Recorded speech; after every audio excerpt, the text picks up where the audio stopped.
Muito bom dia, nação. Logo cedo, na manhã desta quarta-feira, estamos aqui trazendo as últimas notícias e informações do Flamengo para vocês e vamos aqui juntos analisar a imprensa esportiva falando sobre as negociações do Flamengo, o mercado da bola, o Flamengo contratando aí o jogador Nicolás de la Cruz, está por detalhes para anunciar também Léo Ortiz e agora o Flamengo entrou na briga com o Atlético Mineiro para contratar o jogador Gustavo Scarpa. Vamos analisar a imprensa esportiva, os comentaristas do programa da ESPN Brasil.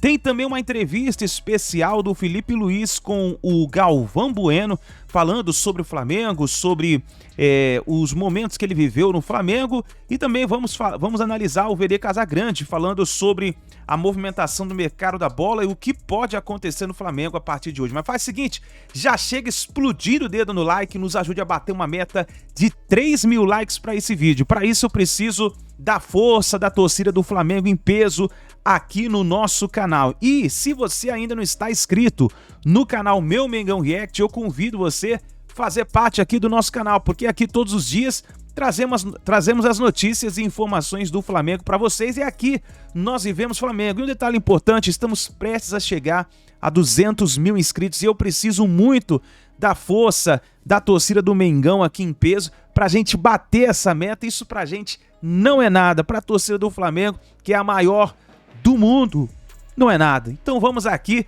ajude aqui o nosso canal. Se você já é inscrito, é só você compartilhar aí com seu amigo flamenguista, no seu grupo de WhatsApp, pede pra galera se inscrever no nosso canal, tá bom? Vou deixar os créditos ao canal da ESPN Brasil, ao canal do VD Casagrande, canal do GB, link na descrição como créditos. Vamos analisar então as últimas informações do Flamengo.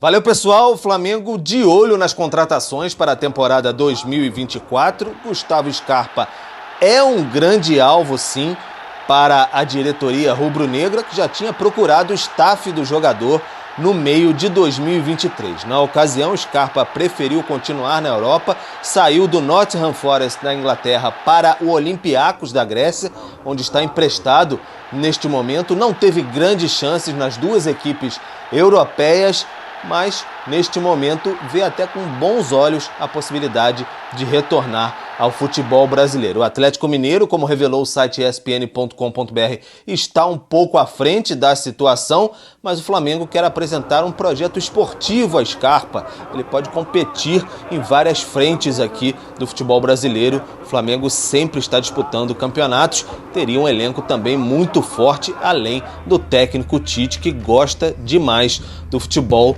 do Scarpa. Então a diretoria mantém contatos com o staff do jogador para apresentar uma proposta ao Nottingham Forest.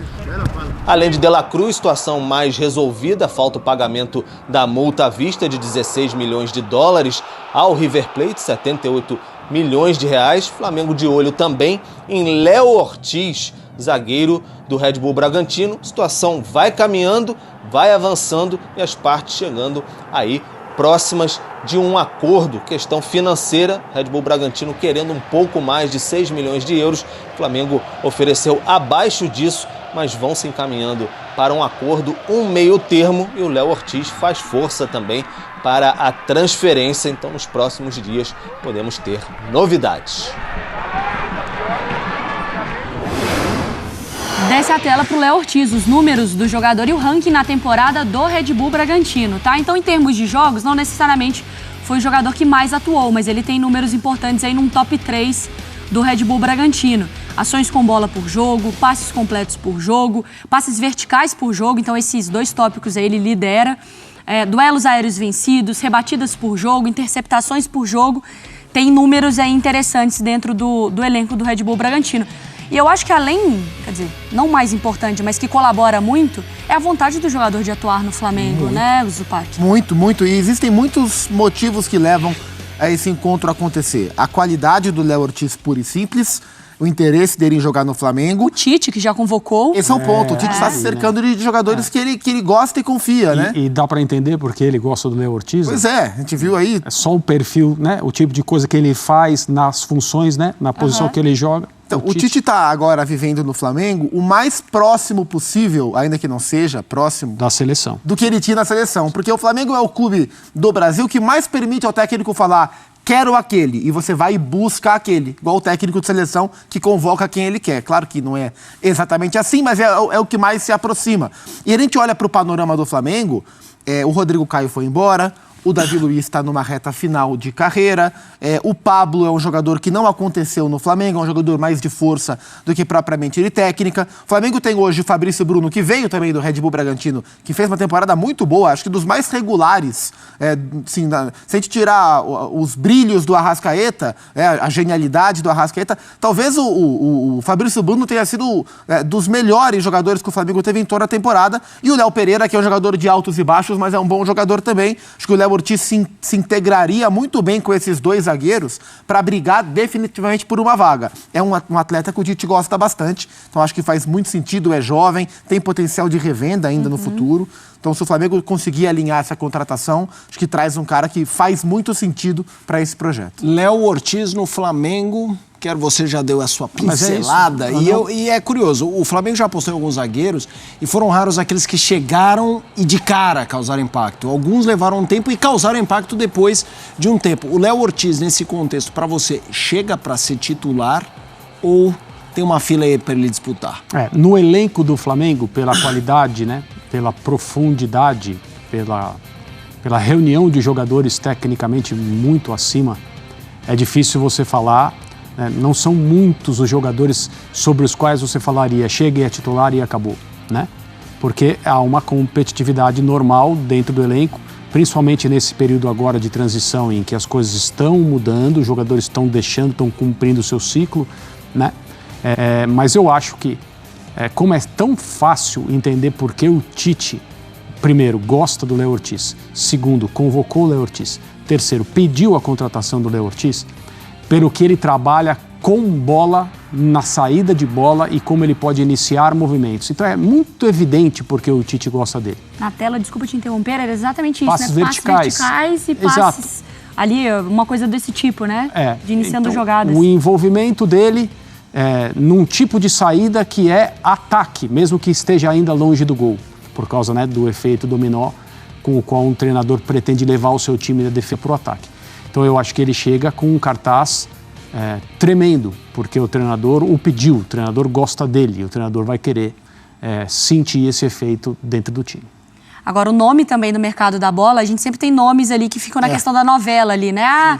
Começa a virar meio que um leilão, agora o nome da vez é o Gustavo Scarpa. Não é todo mundo que é que nem o Palmeiras, né? Que anuncia sem ninguém especular. Absolutamente do nada, né? Que não gosta desse tipo de coisa. Porque o Scarpa foi já associado ao Atlético. Quando começou a virar um certo leilão, o próprio Rodrigo Caetano falou um pouco sobre isso agora numa entrevista coletiva que teve do Atlético, desse cuidado de não entrar em leilões do mercado, de que aí um quer, o outro também tem interesse. O Flamengo chegou a entrar na jogada, o Inter também demonstrou interesse. E é claro que Atlético e Flamengo, eles acabam sendo mais atrativos em termos de competitividade.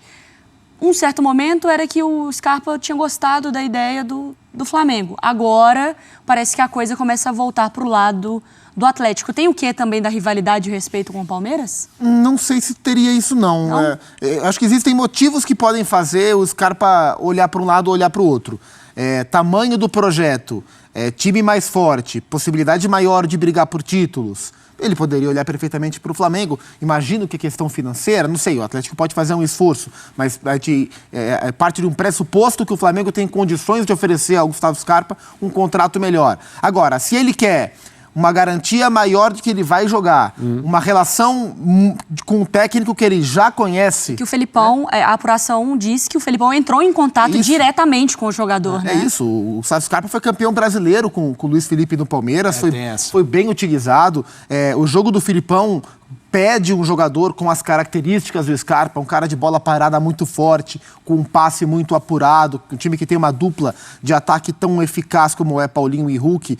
E as opções para essa função no elenco do Galo oscilaram demais na temporada, né? O Pedrinho não conseguiu jogar, o Igor Gomes, que não é como o Scarpa, mas é um meio ofensivo, também teve altos e baixos. O Pavon, que jogou aberto por um lado por um tempo, também caiu de rendimento. O Zarate teve muitos problemas familiares, né? Exato. Passou por muita questão particular também, né, Zupari? Que terminou o ano jogando pela direita, onde o Scarpa pode perfeitamente jogar para trazer para o lado e achar a perna esquerda. Então, existem motivos para ele fazer as duas escolhas. E os motivos que talvez coloquem hoje o Galo à frente fazem sentido. Acho que para o Scarpa jogar, se ele quer jogar, ele tem mais essa garantia no Galo hoje do que no Flamengo. No Flamengo ele vai ter que brigar por um espaço. E o André levantou ontem o ponto sobre por que o Palmeiras não entra nessa história. Aí eu fui tentar ouvir um pouco para entender um pouco. O olhar das pessoas do Palmeiras é assim: acabou o contrato do Scarpa e ele quis ir embora. E é perfeitamente natural. Aí passa 1 ano e meio, né? Um ano depois, vou ter que fazer um movimento para recomprar esse cara mais velho, para pagar um salário mais alto do que aquilo que eu tinha oferecido para ele renovar. Então, economicamente, o Palmeiras entende que não faz sentido esse movimento 1 ano depois. A briga está mais mesmo entre Flamengo e Atlético Mineiro. E o que é interessante nessa briga é que, embora a gente reconheça toda essa questão econômica e esportiva que o Flamengo se colocou, a lista de prós que o Zupac deu aqui, ela é ampla para o Galo, né? Para um jogador avaliar e falar: Filipão, força, grana, provavelmente boa, Paulinho e Hulk, elenco bom, Libertadores. Então, e eu que eu bati ontem na tecla, essa coisa, a concorrência é menor. Assim, no Flamengo vai ter uma luta de foice. Não que no Galo seja fácil, mas a concorrência é menor. Né? A concorrência é menor. Não, dá para dizer que se ele realmente voltar para o futebol brasileiro no Atlético, ele vai ser titular. Sim. É isso. E no Flamengo não dá para fazer essa afirmação. Ao final, eu acho que ele vai fazer a escolha com o nível de conforto. Porque, em termos de remuneração, não sei se essa é a prioridade dele, no sentido de ser o fator decisivo. Eu vou para onde me pagarem mais. Aí é complicado. Embora, né, num clube onde há investidores, você pode encontrar uma solução. Eu acho que ele vai para o lugar onde ele se sente mais confortável. E se ele fizer a escolha pelo Atlético, as respostas, os motivos estão aí. Tem um terceiro ponto, rapidinho. É se ele quer. Porque também teve um movimento, a vontade do jogador de querer... Ele não queria voltar para o Brasil. Então às vezes também ele fala, não, pô, vou tentar mais um ano. Vou esforçar um pouquinho, sei lá, insistir mais um pouquinho. Claro. E essa era a posição dele, até ele reabrir conversas, essa era a posição do Scarpa. Pode ser. A sua lista é uma lista ampla. Se a Mariana Spinelli entrasse na jogada, ela falar que tem o tropeiro, que tem tutu, que Picolé tem... de Mineiro, conhece o que é um tropeiro desse tamanho, moço, assim. Nossa Senhora. Aparentemente, Léo Ortiz e De La Cruz mais próximos do acerto. Scarpa ainda é dividido entre Flamengo e Atlético Mineiro. Antero, o que você acha? Em qual time você imagina o Scarpa se encaixando melhor? Onde ele cairia melhor no elenco? No Flamengo. Vejo o Scarpa bem no Flamengo, a depender também do que tem em mente o Tite. Né? Ele, em princípio, apenas em princípio, viria como uma alternativa, como uma opção para o ex-técnico da seleção mudar o time durante uma partida ou adequar o Flamengo de acordo com o adversário que terá pela frente. Eu gosto muito de Scarpa. Eu acho o estilo dele, pelo menos se nos limitarmos ao nosso futebol, muito agradável de ver. Foi marcante a passagem pelo Palmeiras em 2022, quando ele chegou, teve todo aquele problema com o Fluminense, a forma como ele havia saído. A minha memória falha, mas praticamente perdeu 1 ano. Aí depois demorou para encaixar-se. Havia até dúvidas se de fato vingaria no Palmeiras. Aí foi crescendo junto com a equipe que passou a disputar títulos importantes e passou até a ganhar taças significativas. E o auge dele foi no ano passado, quando substituiu o Veiga, que passou um período contundido, e não só substituiu a referência na equipe, como ele se tornou o líder na forma de comportar-se, em assistências, em chamar responsabilidade nos gols que marcou. Aí foi para essa aventura europeia que está com todo jeito de ser interrompida muito rapidamente. Fosse ele, estudaria bem essa proposta do Flamengo, embora do Atlético também não deva ser descartada. O Léo Ortiz, vindo, será uma excelente alternativa para o Flamengo compor a sua defesa. ou com 4 zagueiros, ou com 3, enfim, da forma como pretender o Tite. E é interessante, né? A gente vai acompanhando, é tipo novela. Então, hoje a apuração, inclusive da nossa equipe da ESPN, é que o Galo tem a vantagem, aí está mais próximo de fechar com o Gustavo Scarpa. E o que mudou realmente parece que é o interesse dele de voltar ao futebol brasileiro, né? Vamos aqui com o Elton também, para a gente tratar do mercado do Flamengo. O Antero acabou o comentário dele falando do Léo Ortiz. Eu queria a sua opinião sobre o zagueiro do Bragantino, que já foi convocado pela seleção brasileira, né? Do Tite, né? O técnico que gosta, inclusive, do trabalho do Léo Ortiz. É uma posição que o Flamengo vai precisar repor, saída do Rodrigo Caio. Por mais que o Rodrigo Caio não estivesse jogando, tendo oportunidades, mais um zagueiro no elenco como opção. Hoje ele tem ali o Léo Pereira, né, que joga pela esquerda, Fabrício Bruno, teve um pouco mais de oportunidades na segunda metade da temporada, o Pablo e o Davi Luiz. E eu não estou contando os garotos, né? Tem o Cleiton e o Gabriel Noga, que acho que está até lesionado e também é um jogador com opção aí para o mercado. Eu acho que é um jogador que chegaria com grandes credenciais para ser titular, seja ao lado do Léo Pereira, o Tite gosta, né, desse zagueiro canhoto, zagueiro ali pelo lado esquerdo para fazer essa dupla. O Léo Ortiz no Bragantino, ele não foi aproveitado no Internacional, né, acabou sendo emprestado para o Sport, fez até uma boa temporada pelo Sport, mas melhorou seu futebol justamente no Bragantino, no seu primeiro ano, ainda em 2019, nesse início do projeto Red Bull, e é um jogador que chega à sua maturidade e está pronto para dar esse passo. Eu acho que chegaria para ser titular. E é uma posição carente nesse time do Flamengo, por mais que tenha o Tite tenha alguns bons zagueiros. A gente sempre fala da recomposição defensiva do Flamengo, né? Principalmente dessa última linha de marcação. Ou a primeira, dependendo do ponto de vista, a linha dos zagueiros e dos laterais. E o Léo Ortiz faz muito bem essas coberturas laterais, é um jogador que consegue fazer uma recomposição rápida, seria uma adição muito interessante para um Flamengo do Tite que já conhece muito bem esse jogador. O Sampaoli no Flamengo, o Flamengo tinha tudo para ser campeão brasileiro esse ano, cara. Ou não? Vamos lá. Boa pergunta, adoro essa pergunta aí. Eu fui então o maior... o cara que mais errou nessa história, porque eu até falei pros meus companheiros, eu falei assim, eu tô louco pra que esse cara venha pra cá pra eu aprender a jogar futebol de novo, assim, alguma coisa nova. Porque eu vi, assim, ele, sei lá, se tiver 46 jogos no Marcelo, eu vi 40. O Gerson tava lá e eu assisti todos. Eles amassavam. Eu vi o Santos jogar, joguei contra, foi um dos jogos mais difíceis de 2019, foram os 2 jogos contra o Santos. Foi o grande trabalho que ele fez no Brasil, foi vice-campeão com o Santos. Então assim, quando o São Paulo vem pro Flamengo, me fala, pouca gente acha que ele daria errado, pelo menos eu achei que ele fosse dar muito certo aqui, sabe? Mas é evidente que deu errado. Ele não foi o pior treinador que passou aqui. O conteúdo que o São Paulo tem é grande treinador, mas eu posso dizer talvez tenha sido o pior trabalho. Pode ser, ele não é o pior treinador. Eu repito, bom treinador. Mas você fazer, sei lá, 33 jogos com 33 escalações diferentes, isso não pode ajudar. Vamos lá, lesões e tal, não sei o que, também temos que entender. Ele tinha um time base ali, na qual ele mudava em função do adversário o sistema ofensivo. Então, o adversário joga com linha de 4, eu vou botar 5, então eu vou botar não sei quem na frente. O adversário joga com linha de 3 atrás, então eu vou botar aqui 5, 6 jogadores. Então, esse jogo aqui eu vou jogar com esse, com outro. Ele ia mudando em função do adversário, o time não criou uma base. Mas para mim o principal problema nosso foi a solidez defensiva. Nosso time sempre estava exposto, sempre correu muito risco, desnecessário, nossa saída de bola não era boa. E aí quando o jogador perde a confiança, aí você nem ataca bem, nem marca bem. Foi desandando, o ambiente foi o que foi, todo mundo viu, foi um ambiente muito, muito ruim, péssimo, né? O ambiente realmente foi péssimo, mas cara... Foi difícil. Foi muito complicado a situação do Pedro. E olha que o cara que deu o soco no Pedro, o Pablo, era um dos melhores preparadores físicos que eu tive na minha carreira. O cara era excelente. Eu não tava jogando, eu tava no banco e eu tinha prazer de treinar com aquele cara porque ele era excelente profissional. E ali desandou o trabalho dele. Ali desandou mesmo, sabe?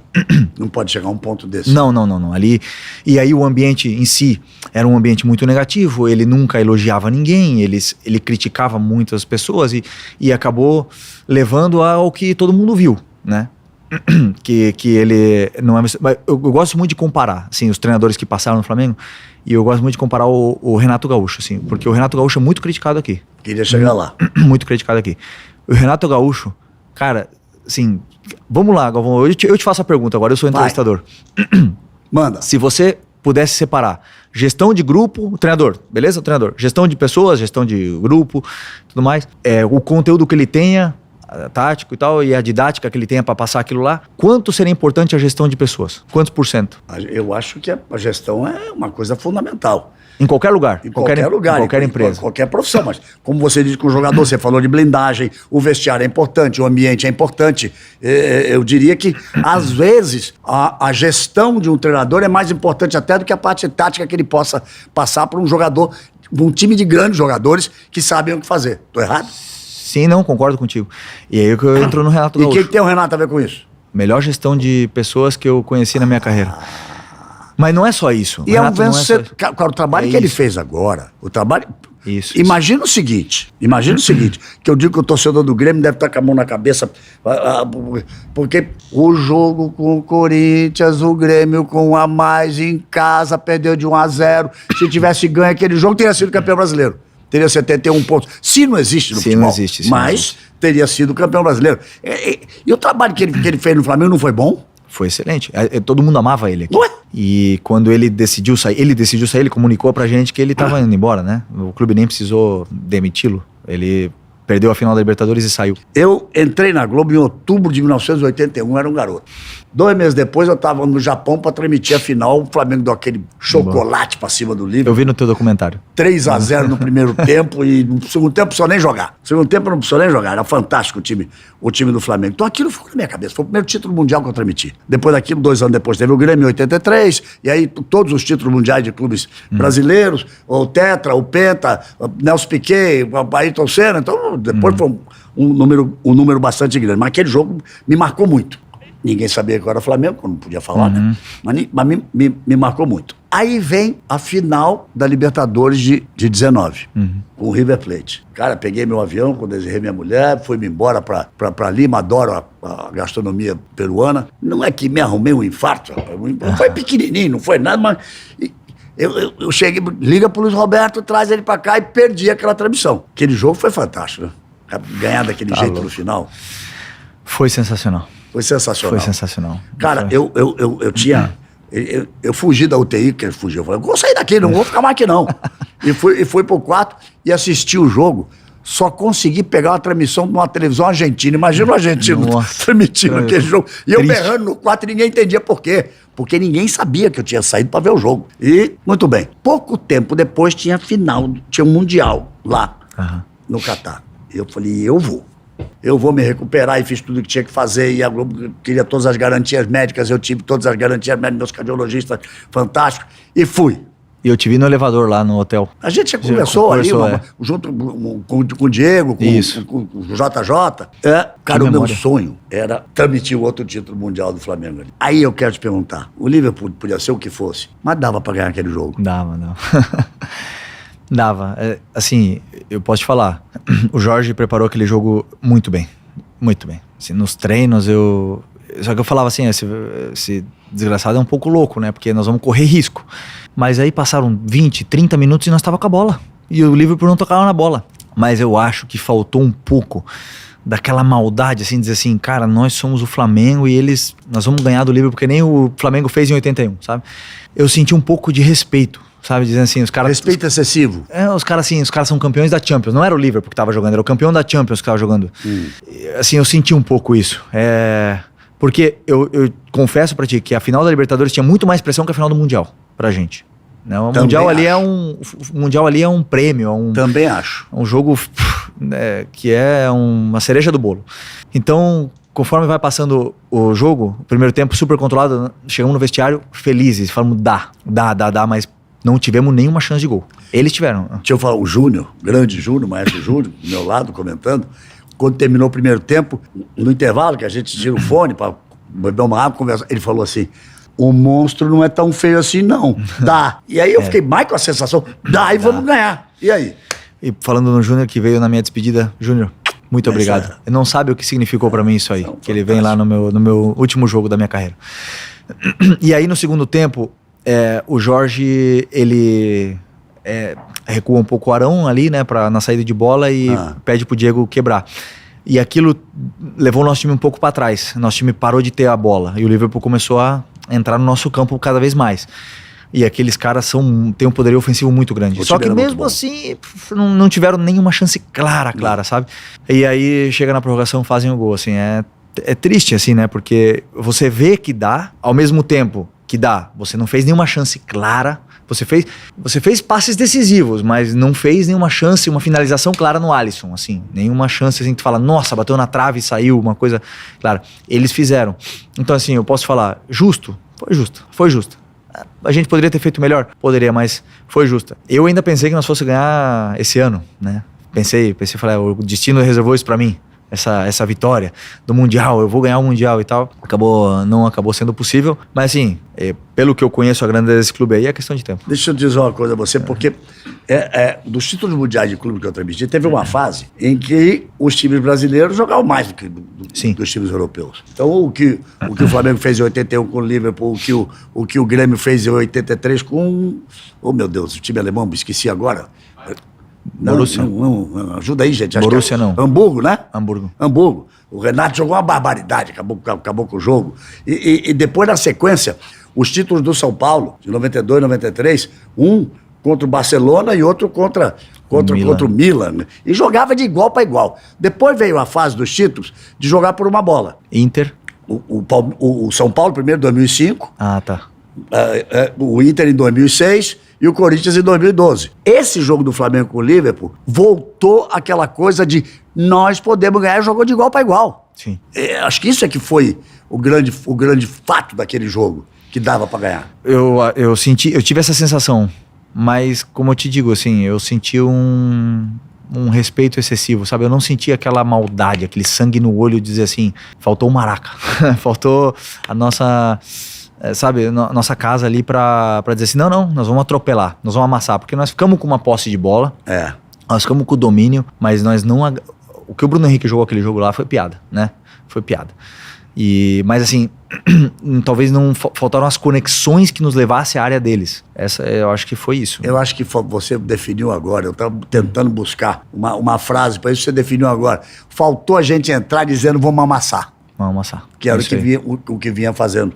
Espetacular. Outra informação que envolve o Flamengo de uma maneira indireta, porque muita gente falou, noticiou que o Botafogo estava interessado na contratação do goleiro Santos do Flamengo, a pedido do técnico Thiago Nunes, que trabalhou com o jogador no Atlético Paranaense, mas hoje saiu o noticiário aí, a galera que cobre o dia a dia do Botafogo noticiou que o Botafogo tem interesse em João Paulo, goleiro do Santos, ou seja, o Santos, goleiro do Flamengo, não está mais na mira do Botafogo, pelo visto.